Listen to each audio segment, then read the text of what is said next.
Faustino Catalina y Eva Galbache. Iglesia Noticia. COPE. Estar informado. Saludos amigos, muy buenos días en este domingo 22 de febrero de 2015, el primero del tiempo litúrgico del Adviento, y en el momento de comenzar aquí en la cadena COPE, los minutos en los que cada 7 días resumimos y les contamos lo más destacado de estas últimas jornadas en la actualidad religiosa de España y del mundo. Este es el programa 1401 de Iglesia Noticia que hacemos hoy con Rafael Nieto en el control de sonido y con Ana Almazán y Amparo Latre en la producción. Lo primero, los titulares. A las 5 de esta tarde tendrá lugar la ordenación episcopal y toma de posesión del nuevo obispo de Barbastro Monzón, Ángel Javier Pérez Puello. En su carta pastoral para esta cuaresma, los obispos del País Vasco y Pamplona Tudela invitan a construir una sociedad más justa desde la atención a los más necesitados. El cardenal arzobispo de Valencia, Antonio Cañizares, reitera su propuesta de que los bienes de la Iglesia sean para los más pobres y necesitados. Un informe de Caritas Europa critica las políticas de austeridad de la Unión Europea que han llevado a que 123 millones de ciudadanos, 1 de cada 4, viva en la pobreza. La Iglesia de Inglaterra critica la política social del gobierno de James Cameron, que ha aumentado las diferencias entre ricos y pobres. El Papa pide acciones de la comunidad internacional para atajar atentados del Estado Islámico como el que costó la vida a 21 cristianos coptos en Libia. En su mensaje para la Jornada Mundial de la Juventud les pide que se atrevan a ser felices, recordándoles la importancia de la vocación a la familia y el matrimonio. Faustino Catalina y Eva Galbache. Iglesia Noticia. COPE. Estar informado. Nos detenemos hoy en primer lugar en la actualidad en España y lo hacemos con una previsión, porque a las 5 de esta tarde tendrá lugar la ordenación episcopal y la toma de posesión del nuevo obispo de la diócesis de Barbastro Monzón, Ángel Javier Pérez Puello. El nuevo obispo pertenece a la Hermandad de Sacerdotes Operarios Diocesanos y en los últimos años ha sido rector del Pontificio Colegio Español San José de Roma. Nos ofrece más detalles desde COPE en Barbastro, Asten Lardiez. Hoy, a las 5 de la tarde, la Catedral de Barbastro acogerá la ordenación episcopal de Monseñor Ángel Pérez Puello y su toma de posesión de la diócesis de Barbastro Monzón. Actuarán de obispos consagrantes el cardenal Ricardo Blázquez, arzobispo de Valladolid y presidente de la Conferencia Episcopal, Vicente Jiménez, arzobispo de Zaragoza, y Alfonso Milián, que será desde hoy obispo emérito de esta diócesis. Alrededor de 40 obispos y 200 sacerdotes, así como los abades de Poblet y Leire, arroparán a este sacerdote de 58 años, natural de Gea de los Caballeros, que hasta hace un mes fue rector del Pontificio Colegio Español de Roma. Así llega a su toma de posesión. Y desde el principio pretendo desnudarme ante vosotros porque no es yo quien toma posesión, sino vosotros tomáis posesión de este pobre curilla que intenta serviros pues lo mejor que sepa, pues como pastor en este momento de esa comunidad entrañable. La frase paulina «Te basta mi gracia» es el lema episcopal elegido por Ángel Pérez, que fue director de la Hermandad de Sacerdotes Operarios. Numerosos obispos dedican sus últimas cartas pastorales a la Cuaresma, que comenzaba el pasado miércoles de ceniza. Nos detenemos especialmente en la titulada Misericordia entrañable, que firman los obispos de las diócesis del País Vasco y de Pamplona Tudela, en la que invitan al perdón y la reconciliación y a construir una sociedad más justa atendiendo a los más necesitados. Desde COPE Bilbao, Eloísa Santiago. Son 4 capítulos en los que los prelados abordan, entre otros asuntos, el final de la violencia en nuestro país. Emplazan a los causantes del dolor y el sufrimiento a pedir perdón, a reconocer la culpa y a reconciliarse después de la sangre derramada injustamente en la historia reciente. Se refieren a algunos testimonios de perdón y de reconciliación que estamos conociendo últimamente y que dicen son verdaderamente heroicos. A su juicio se necesita pedir perdón y llegar a esa reconciliación para abrazarnos y devolvernos la dignidad. El cardenal arzobispo de Valencia, Antonio Cañizares, pronunció el martes una conferencia en el Club Siglo XXI de Madrid en la que reiteró su propuesta de que los bienes de la Iglesia sean para los más pobres y necesitados, una tarea evangelizadora que comienza en su propia diócesis de Valencia. Este año, nuestra diócesis ha de llevar a cabo un importante esfuerzo por combatir las nuevas pobrezas, ayudar a superar el paro, promoviendo iniciativas para crear empleo y mostrar el rostro de una Iglesia que, fiel a su Señor, anuncia y testifica con obras y palabras el Evangelio de los pobres y ofrece que es verdad su anuncio del Evangelio de la alegría, de la caridad y de la misericordia, porque hoy en Valencia los pobres son evangelizados, los cristianos y las instituciones de Iglesia, todas, estamos en la vanguardia de mostrar verdaderos signos de caridad y justicia. Dijo también el cardenal Cañizares que los cristianos no podemos inhibirnos y ser la cofradía de los ausentes, que hay que estar en medio de la cosa pública y que no se puede arrinconar la fe, con alusiones también a la corrupción. Y si hablamos también nosotros de corrupción, no es por un moralismo que entre ahora como de moda, no, es porque está en juego el hombre. Y si hablamos de paro, es que en el paro está en juego el hombre, es la persona humana, son los derechos del hombre.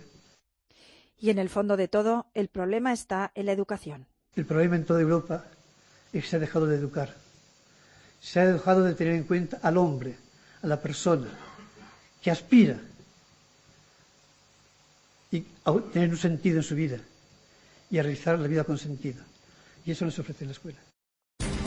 Faustino Catalina y Eva Galbache. Iglesia Noticia. COPE. Estar informado. Porque tú nos pides que te resolvamos todos los cabos sueltos. Vasilis Morfakidis es griego, abogado, vive y trabaja en España. Es que después de una buena celebración empieza el trabajo duro. Y el trabajo duro, y esto es un mensaje también a Europa, es que van a tener que trabajar con Europa. Con Europa y en Europa. En Europa. Está preparado. Escucha ya Expósito en la mañana. COPE. Estar informado. Contra el trabajo infantil, escuelas y maestros. Contra la falta de agua potable, pozos y fuentes. Contra el hambre y la exclusión, justicia y solidaridad. Contra la pobreza, manos unidas. Hazte socio o haz un donativo en el 902 40 0707 o en manosunidas.org. Luchamos contra la pobreza. ¿Te apuntas? Faustino Catalina y Eva Galbache. Iglesia Noticia. COPE. Estar informado.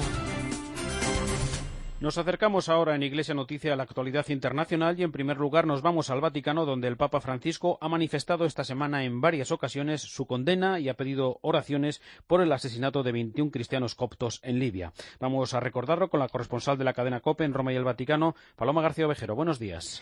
Buenos días. Pues en distintas ocasiones, efectivamente, el Papa ha hablado, ha pedido oraciones y ha rezado a su vez, pero la más significativa, sin duda, fue el mismo lunes, después del consistorio, cuando, en una audiencia con un reverendo escocés, el Papa interrumpió su discurso en italiano, estaba hablando de la unidad de los cristianos, para decir esto. Solamente decían, Jesús, ayúdame. Fueron asesinados por el solo hecho de ser cristianos. La sangre de nuestros hermanos cristianos es un testimonio que grita, sean católicos, ortodoxos, coptos, luteranos, no interesa, son cristianos. Y la sangre es la misma, la sangre que confiesa a Cristo. Recordando a estos hermanos que han sido muertos por el solo hecho de confesar a Cristo, pido que nos animemos mutuamente a seguir adelante con este ecumenismo que nos está alentando el ecumenismo de la sangre. El Papa también ha pedido que la comunidad internacional intervenga urgentemente, tome medidas diplomáticas en Libia.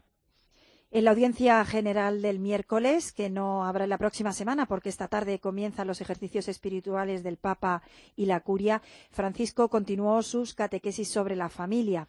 Ese mismo día se hacía público su mensaje para la próxima Jornada Mundial de la Juventud, con una invitación a los jóvenes a que se atrevan a ser felices, recordándoles la importancia de la vocación a la familia y el matrimonio y pidiéndoles que consideren también la llamada a la vida consagrada y el sacerdocio. Paloma.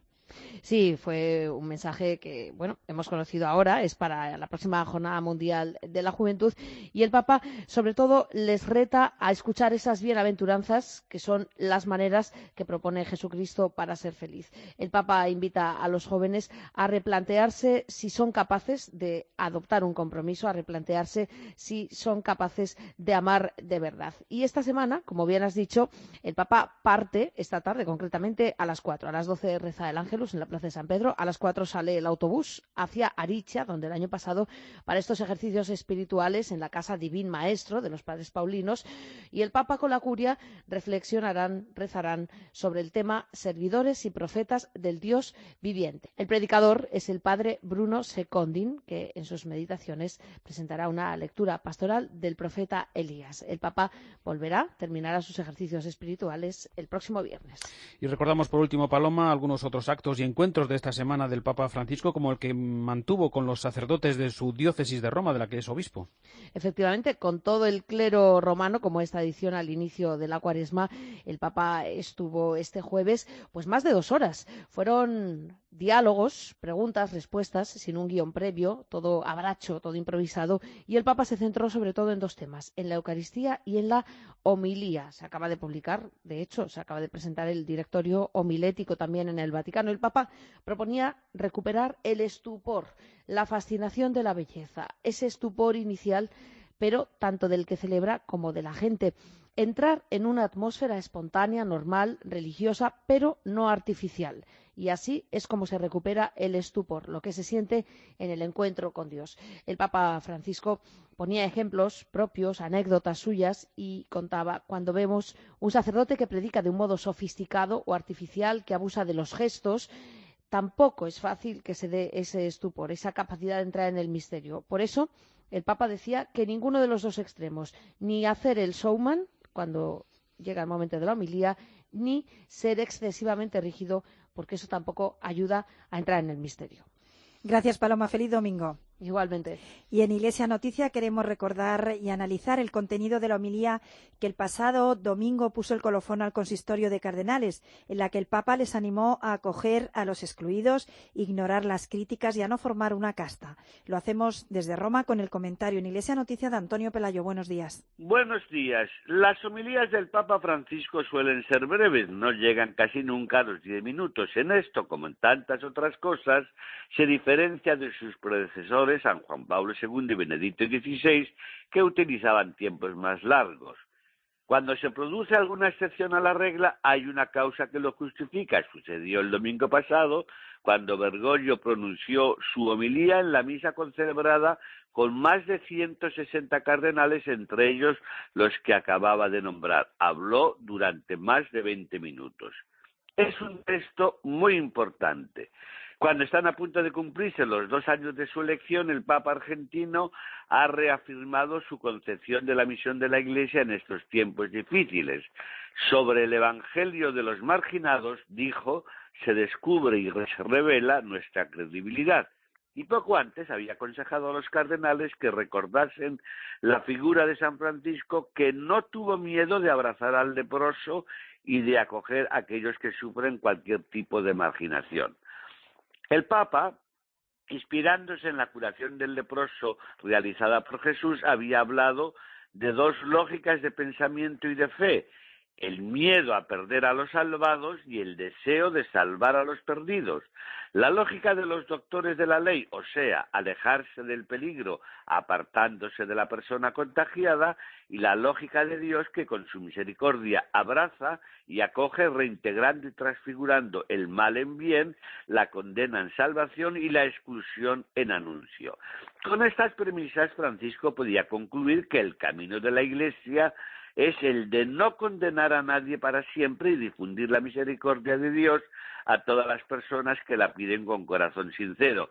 Es el de salir del propio recinto para ir a buscar a los lejanos en las periferias de la existencia. Es el de adoptar íntegramente la lógica de Dios, el de seguir al Maestro que dice: no necesitan médico los sanos, sino los enfermos. Dirigiéndose a los nuevos cardenales, les pidió que no tengan la tentación de estar con Jesús sin querer estar con los marginados, aislándose en una casta que nada tiene de auténticamente eclesial. A mí me parece que todo esto está muy claro. El Papa no hablaba en abstracto, estaba pensando en el sínodo sobre la familia que se celebrará en octubre y estaba respondiendo a las objeciones del sector más conservador de la Iglesia, que ha alzado su voz crítica durante el último consistorio. Desde Roma les ha hablado Antonio Pelayo. Gracias, Antonio. Según un informe presentado esta semana por Caritas Europa, las políticas de austeridad de la Unión Europea solo están sirviendo para ahogar cada vez más a los ciudadanos. La situación actual es que uno de cada 4 europeos, 123 millones de personas, vive en la pobreza, siendo la situación especialmente crítica en Bulgaria, Rumanía, Grecia, Letonia y Hungría. Ante esta situación, Caritas pide menos austeridad y más inversión para empleo, pymes y servicios sociales. En España, el empobrecimiento y la desigualdad desigualdad se están convirtiendo en algo estructural, en palabras del secretario general de Cáritas en Europa, Jorge Nuño, que ha denunciado que muchas personas en nuestro país no van a volver a encontrar un empleo.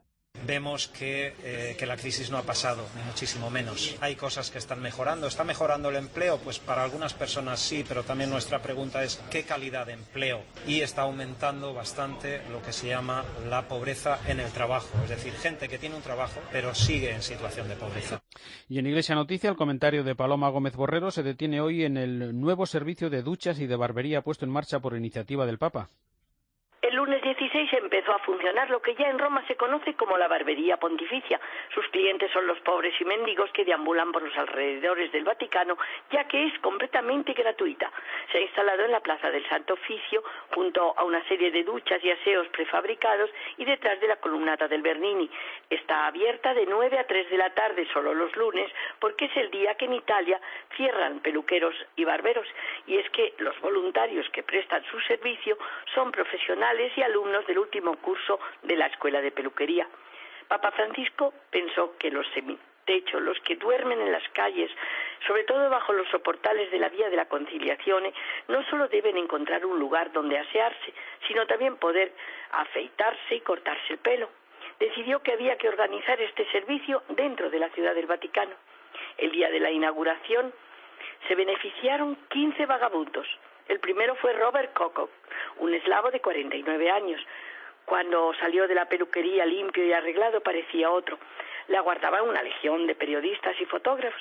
Coco no dejó de emocionado de agradecerle a Papa Francisco una iniciativa, un regalo inesperado que dijo le había hecho recobrar la dignidad. Recuerdo que me sorprendió en el viaje de Juan Pablo II a La Habana que Gabriel García Márquez no hacía más que preguntarme con mucho interés si en el Vaticano había una peluquería para monseñores.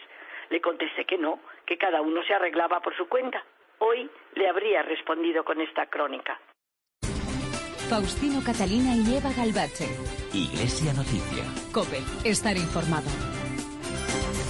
Y volvemos a la actualidad internacional con varias noticias que nos llevan en primer lugar hasta China, donde el gobierno sigue sin aclarar si continúa con vida o ha fallecido un obispo fiel a Roma, Cosme Xi-Enxiang, que pasó 60 años en prisión en distintas etapas de su vida. Corresponsal en Pekín, Pablo Díez. ¿Dónde está el obispo chino Cosme Xi-Enxiang? ¿Sigue vivo? Sin respuesta, estas son las preguntas que se hace el Vaticano después de que sus familiares fueran informados hace un par de semanas de que había muerto.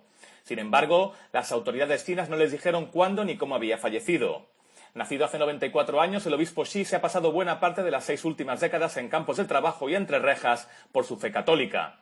Desaparecido desde hace 14 años, cuando la policía lo arrestó en la casa de su sobrina en Pekín, sus familiares no conocen su paradero ni su estado de salud. Junto a él, el obispo Jaime Su de Baoding, en la provincia de Hebei, es otra víctima de esta represión porque lleva desaparecido 18 años, cuando fue detenido y trasladado a un lugar secreto. A pesar de la apertura económica y social de China, la desaparición de ambos pone de manifiesto la represión religiosa del régimen de Pekín. En China, que no tiene relaciones diplomáticas con el Vaticano, los fieles están divididos entre los que pertenecen a la Asociación Católica Patriótica, que está controlada por el régimen y suma unos 12 millones de miembros, y los de la Iglesia clandestina, que solo juran fidelidad al Papa y son varios millones más. Aunque muchos compaginan ambos cultos, los leales al Vaticano celebran misas a escondidas y guardan el máximo secreto para evitar la represión. Viajamos ahora hasta Londres, donde a 3 meses de las elecciones generales, la Iglesia de Inglaterra ha criticado duramente la política social del gobierno de James Cameron como responsable de la creciente desigualdad entre ricos y pobres. Corresponsal en Londres, Begoña Pérez. En la carta de 52 páginas, los obispos de la Iglesia de Inglaterra piden una nueva visión moral sobre el Reino Unido como país, aunque no se decantan por un partido en concreto. Piden a sus feligreses que acudan a las urnas en las elecciones de mayo y que se debatan asuntos como la defensa nuclear o la economía. También hablan de una cultura política casi moribunda, de tendencias preocupantes en la vida nacional y de un apetito creciente por explotar quejas, encontrar cabezas de turco y crear barreras entre personas y naciones en referencia a la inmigración o los recortes sociales. Una carta criticada por un sector de diputados conservadores que la consideran un giro a la izquierda, pero que ha tenido una respuesta más conciliadora por parte de su líder, el primer ministro David Cameron. Siempre soy partidario de que todo el mundo intervenga en política, decía Cameron. Es bueno tener un debate político en nuestro país. Cameron recordó a renglón seguido que Reino Unido encabeza la recuperación económica en Europa con una de las menores tasas de paro y pidió a los obispos que reconozcan reconozcan que es así como se da dignidad a la gente. Y desde Londres a París, donde ha fallecido el dominico navarro Pedro Meca tras una vida de entrega junto a los más necesitados, como recordamos ahora con la corresponsal de COPE, Asunción Serena. Pedro Meca era un dominico de origen navarro que dedicó su vida a crear lazos con los pobres y discriminados y que quedaba reflejado cada 24 de diciembre con una gran fiesta de Navidad que organizaba con la ayuda de diversas asociaciones a la que asistían 300 invitados y 120 voluntarios para fomentar la mezcla social. Siguiendo la estela de l'Abbé Pierre, había fundado la Moquette, un lugar de encuentro en el barrio latino al que acudían todos aquellos que no tienen un techo que les cobije y que buscan un momento de conversación o un oído atento. Pasó de ser un pequeño delincuente a encontrar a Cristo a través de un dominico. Creó lazos con los disidentes antifranquistas, lo que le valió una condena a prisión en España, aunque con la llegada de la democracia fue amnistiado. Ha muerto a los 80 años después de intentar vivir toda su vida lo que el Papa Francisco desea, una iglesia que esté en la calle. Con motivo del comienzo de la Cuaresma, en Irak, el patriarca de los caldeos, Monseñor Sacco, invita a la reflexión, como nos cuenta el corresponsal de COPE, Mikel Ayestarán. La minoría cristiana de Irak afronta una cuaresma marcada por el auge del grupo yihadista Estado Islámico en el norte del país, un grupo que aplica la limpieza sectaria y étnica de forma sistemática y que ha obligado en los últimos meses a huir a miles de familias cristianas de la zona de Mosul. En medio de esta guerra abierta que libra el gobierno de Bagdad, en coalición con la comunidad internacional frente a los yihadistas, el patriarca católico caldeo, Luis Rafael I Sacco, envía un mensaje especial para estas fechas en el que pide a todos los iraquíes amar al país como se ama a un padre y a una madre, un llamamiento a la unidad y a la paz en Irak y en todo Oriente Medio que extiende a la comunidad musulmana, a la que invita a tomar parte en las celebraciones de estos días de reflexión y plegaria.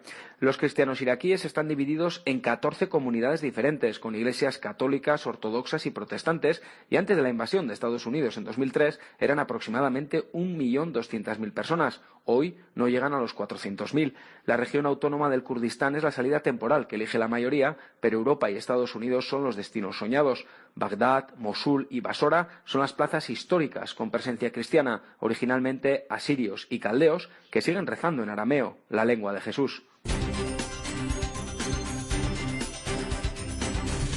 Seguimos en Iglesia Noticia con más noticias de la actualidad en España. En San Millán de la Cogolla se ha celebrado un encuentro científico internacional en el que un grupo de especialistas han estudiado distintos aspectos de la santidad y las devociones de Santa Teresa de Jesús. Tito Alcalá de COPE Logroño nos amplía esta información. La Fundación San Millán de la Cogolla y la Universidad de La Rioja reunieron el jueves y viernes a historiadores de todo el mundo para analizar la importancia de Santa Teresa de Jesús en el 5º centenario de su nacimiento como una de las mujeres con mayor proyección y trascendencia histórica.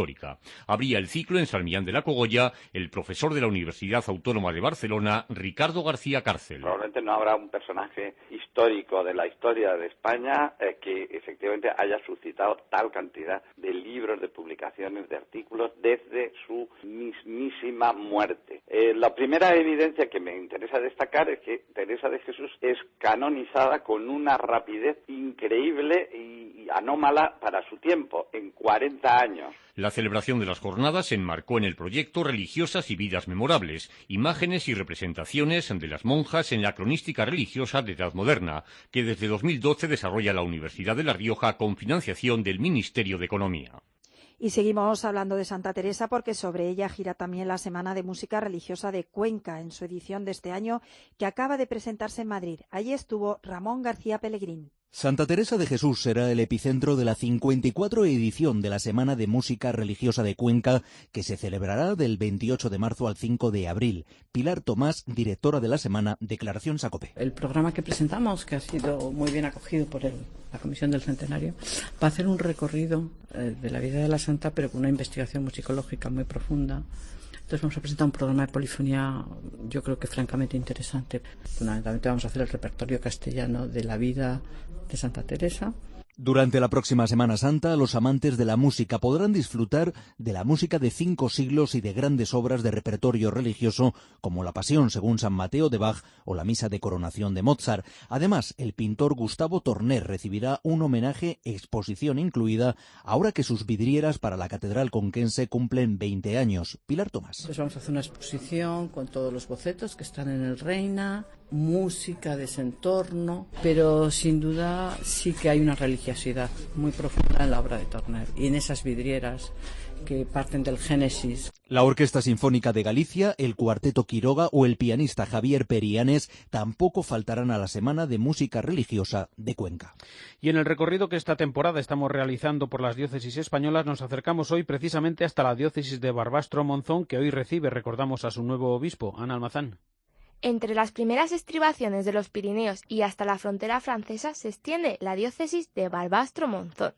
Alberga un total de 250 parroquias, de la que más de la mitad tienen menos de 200 habitantes. Los sacerdotes de la diócesis tienen que recorrer día tras día cientos de kilómetros para poder atender cada iglesia. Calcularon 300.000 kilómetros recorridos en un año. Además, han creado iniciativas para que ningún pueblo, por muy remoto que esté, no se quede sin misa los domingos. Nos lo cuenta Pedro Escartín, vicario general de la diócesis. Es la de un grupo de animadores de la comunidad, laicos, que se desplazan a estos pueblos para poder tener celebraciones dominicales en ausencia de presbítero en muchos de estos lugares que de otra forma pues tendrían que estar demasiadas semanas seguidas sin una presencia específica de la Iglesia diocesana en sus parroquias. Este año el plan pastoral ha puesto su acento en los sacramentos, pero sobre todo en la importancia de que se viva en familia.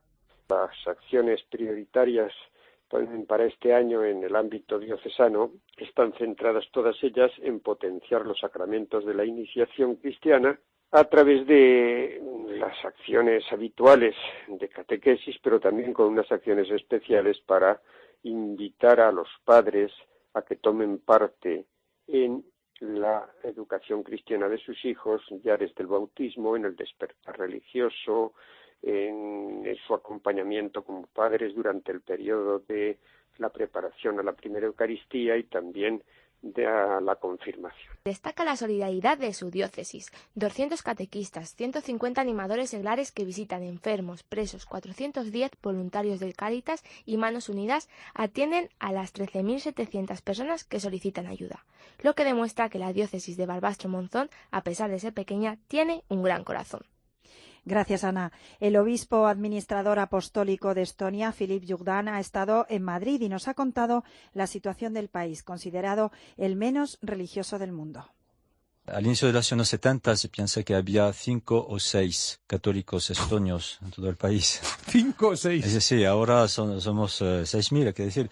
La mitad son estonios, conversos todos, y la otra mitad son rusófonos. Y bueno, son gente normal, que siente una gran... Lo que me golpea siempre es tiene un gran sentido de humildad personal, de indignidad personal delante de la fe. Ser católico consideran es algo que se merece y no soy digno, un poco esta mentalidad. Y luego pues sus problemas son los problemas de que hay en todo el país. Para mí la familia es seguramente el gran problema porque la mayoría de los niños nacen fuera de matrimonio, porque la mayoría de los jóvenes y niños no crecen junto con sus dos padres.